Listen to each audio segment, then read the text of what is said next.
Hi there, welcome to another segment for DietWise Academy. And I'm going to be talking to you about wheat brain. You may know this is the title of a book. It's a New York Times bestseller book by Dr. David Perlmutter.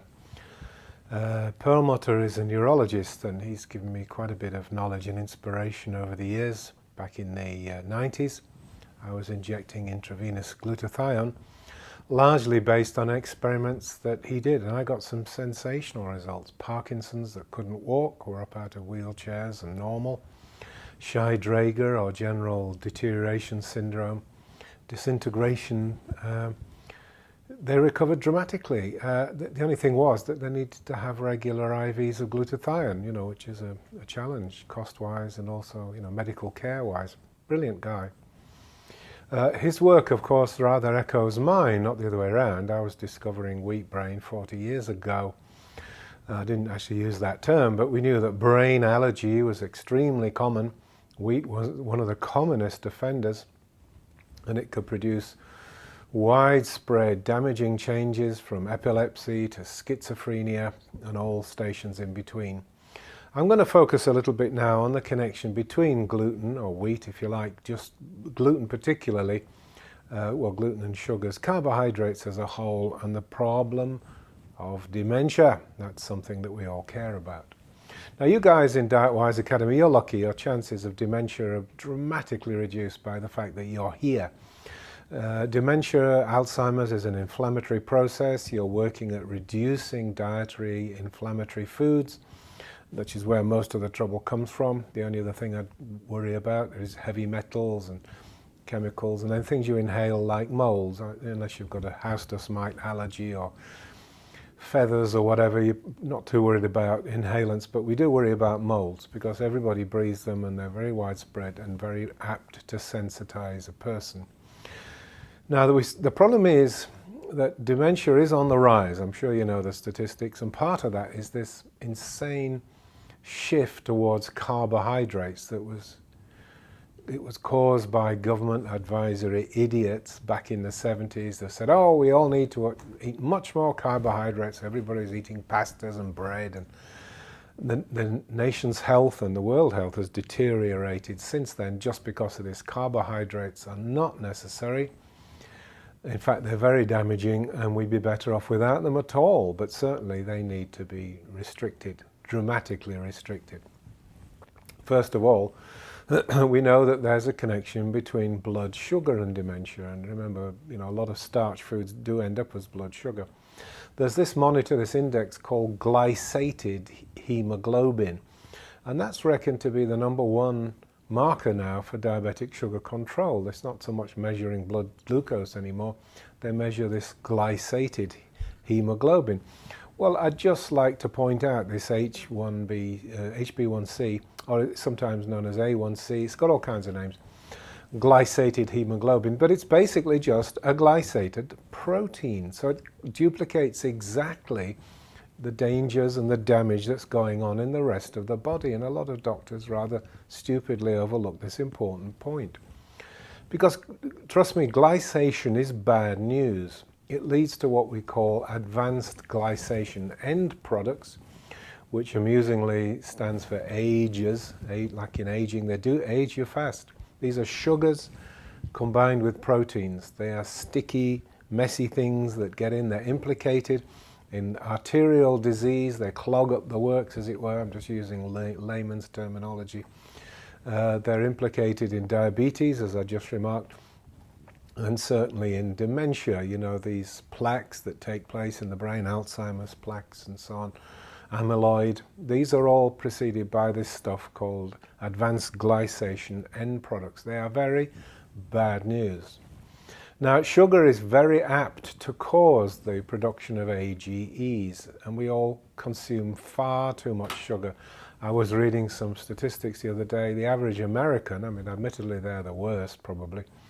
Well, the Indians might compete. Indians have a lot of problems with obesity and diabetes, but in America, the average consumption is 2.5 pounds of sugar per person per week. Well, since I don't eat hardly any, some guy out there is eating 5 pounds, to keep my average up. So 5 pounds of sugar a week, can you imagine that?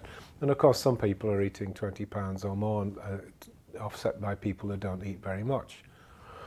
Fructose is the really bad one, okay? If you break down white sugar, it's sucrose, it's glucose and fructose, and it's been realized gradually that the toxic one is fructose, mostly due to this habit of manufacturers of diving into high fructose corn syrup, which has proved so disastrous to health that it's called everyone's attention to the fact that fructose itself is bad news. It damages the liver, and it's very difficult to metabolize. It just doesn't work in the way that normal sugar does. I'm going to explain about glucose in a moment.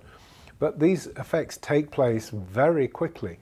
I don't know if you saw a movie called Supersized Me. Milton Spearman, I think is his name, or Spurlock, sorry, that's it. And he tried following the McDonald's diet with Coca-Colas, you know, huge, great tubs of Coca-Cola several times a day. All this high fructose corn syrup. Within weeks, his doctor made him give up the experiment because his liver was getting wrecked. And it's not just the liver, it's other organs too. But the stress falls particularly on the liver. That has to break down the fructose, and it has to break down quite a lot of it, right? Most of it, the transformation of fructose takes place in your liver.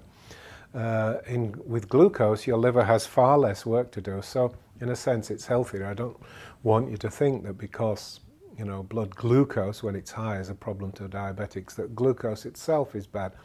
Our body runs on glucose just as much as oxygen. In fact, you could liken it to a car and say the glucose is equivalent to the gasoline. The oxygen is only what makes the gasoline burn. Same in our bodies. We need oxygen, but that's only to burn glucose and produce energy. And almost all the fructose that we swallow gets converted to fat. For every 120 grams of fructose that you swallow, 40 calories worth of it is going to get stored as fat. So I mean, it means it's really bad news. Okay, now there are other problems. I mentioned diabetes and blood sugar control. Taking sugar or too much sugar is going to start to cause a disturbance that we call insulin resistance. This means your body doesn't want to respond. See, insulin will lower your blood sugar, but after a while your body stops listening because you're awash with sugar, you're awash with insulin, and it's more than the body can cope with. And in fact, insulin levels in the blood is still reckoned to be the #1 marker for aging. If you've got high insulin levels, meaning that you've got insulin resistance, you're in trouble and you're on the pathway to an early death, so you be careful.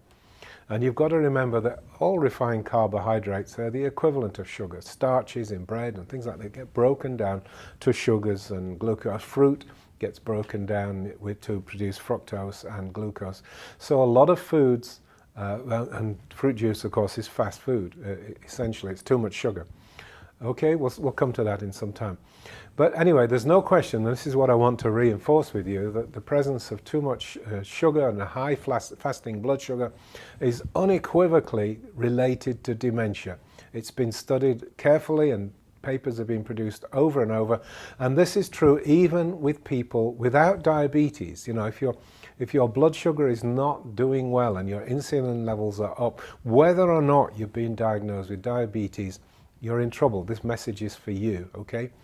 What you have to do is simply clear these things out, tone them down so that you're not intaking so much. You've got to avoid sugars wherever possible. That's good advice and should always be done anyway. You know, sugar predisposes cancer and all sorts of other conditions. It's very bad for your bowel flora, so it messes up, you know, probiotics and things like that. If you have to use some, just a very little and very, very rarely, okay? Don't have fructose at all, especially not in manufactured foods. And if you're eating a lot of fruit, then you maybe need to cut back. I'm not saying give up fruit, I think that would be crazy, but I'm saying reduce it to a reasonable portion, 1 or at the most 2 pieces of fruit a day. And if you want, you know, if you have that sweet tooth thing and like the sweet taste, then prefer naturally sweet things like, you know, agave juice, maple syrup, and honey, and things like that. They're more natural, okay? How serious is this? Well, you know, a study published by the Mayo Clinic showed the risks of a high carbohydrate diet. And in fact, the risk was an 89% increase in cognitive dysfunction. That's practically 100%, which would be double. 100% increase, there'd be like double the risk. So it's a very, very serious risk factor. You have to take that on board. Now, we're all told not to eat fat. We must eat carbohydrate. That's healthy. Fats are bad for us. Hey, watch this. If you eat a high-fat diet, your risk of Alzheimer's and dementia drops by 44%. That's pretty significant. So there's almost 150% difference. Well, let's do the maths. There's 134% difference between the two effects, isn't there? So you want to get off carbohydrate, and you want to get onto fats. I'll be coming back to that more shortly. So anyway, more to this gluten story. These days we're starting to look at gluten. It's a substance, a sticky, stringy protein substance that you find mainly in wheat, but it's also present in rye, barley, and oats. Don't let people talk you out of the fact that it's in oats. People say there's no gluten in oats. It's wrong, there is, but they all pass around each other's mistakes. So you get hundreds of websites saying, don't worry about oats.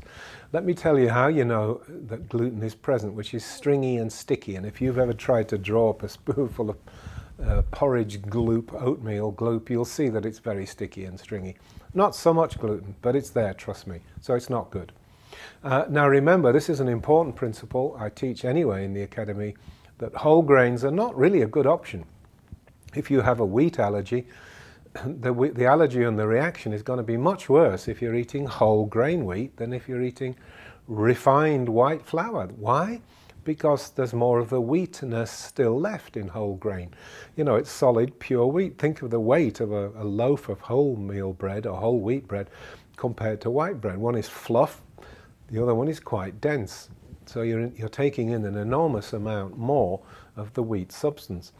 And so also it's a problem with the glycemic index. It's more sugary, more starchy. Glycemic index is something that we use to measure the sugary or starchy effects of food. And what it's based on is what happens about 90 to 120 minutes after food. The glycemic index of whole grain bread is extremely high. It's over 70. The maximum is 100, remember. Whereas white bread, it's less. So whole grain bread has a higher glycemic index, a higher danger index, if you like, than white bread. Now, obviously, there's other aspects to this story. White bread is fluff and nutritional rubbish. That's true, but when we're considering glycemic index and food allergies, you've got to be smarter than the average person. And realize if you want some toast, a white bread slice of toast is probably not bad. If you make it wholemeal bread, you're walking right into the trap. So just bear these important facts in mind. And remember, it's not just bread and cereals. I'm talking glycemic index now and quantities of sugar that you're swallowing. What about orange juice? A nice healthy glass of orange juice with breakfast, got to be good. Well, it's not. The average 12 ounce, and that's not very big, 12 ounce glass of orange juice contains around 35 grams of carbohydrates, pure carbohydrates. That's the equivalent of more than 9 teaspoons of sugar. That's before you've even sat down to the cereal, the milk and the toast. You're already 9 teaspoons full of sugar in for the day. So very bad idea. Just be very careful when it comes to fruit juices. Same with juicing anything, juicing carrots and things. It means stripping off the fiber, stripping off other aspects of the nutrient goodness. Fiber we know is important for probiotics, and it's a prebiotic for the flora in our bowel. So be careful. You don't want to remove that. What happens with just juicing of things, vegetables even, is it raises the sugar content proportionally because it takes out the other good stuff. So you're left mostly with what is sugary juice. That's what's left behind. Okay, now there are effects with gluten. Gluten is a highly inflammatory substance, and it seems to affect a large number of people way beyond the people who are celiac disease. The celiac patients. They're said to be less than 2%. I would think it's a lot higher than that. It's just not been diagnosed properly. But anyway, that's the official figure. What I'm saying here is that it's important is that almost everybody can get this other reaction that I'm coming to gluten. You don't have to be a celiac disease patient. If it is affecting your bowel, of course, you've got, leaky gut and problems like that. But what about the rest of us? Well, gluten causes the release of a protein substance called zonulin. And it's bad news, basically. Modern research, and I'm thinking of Dr. Alessio Fasano at Harvard. I met him at a recent meeting of I think it was ACAM, yes, it was ACAM, where he did a very good presentation on this zonulin problem. The point is it's released for everybody, and therefore potentially gluten inflammatory reactions are going to occur in all human beings, not just the gluten sensitive people, okay?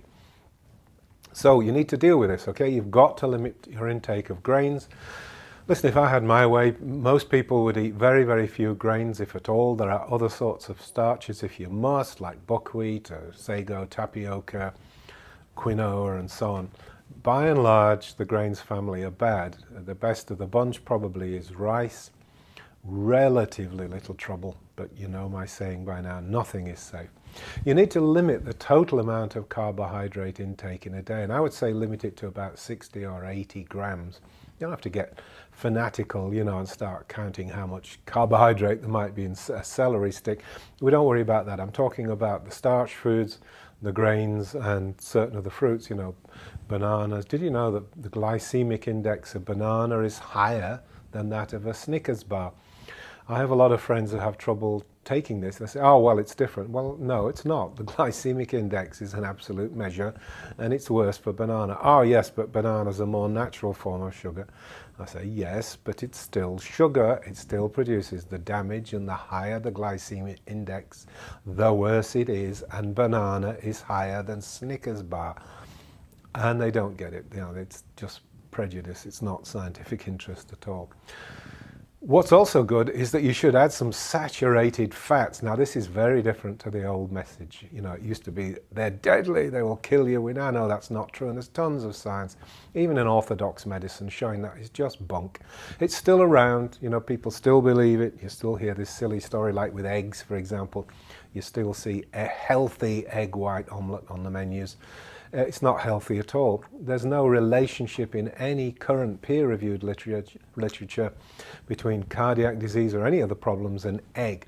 But there are things in egg that we need in egg yolks, like zearalenone and so on, which are very important to prevent macular degeneration of the eyes. I would say eggs should be restored to its place as almost a number one, wonderful, handy, very healthy, high protein, high fat food that's really good for humans.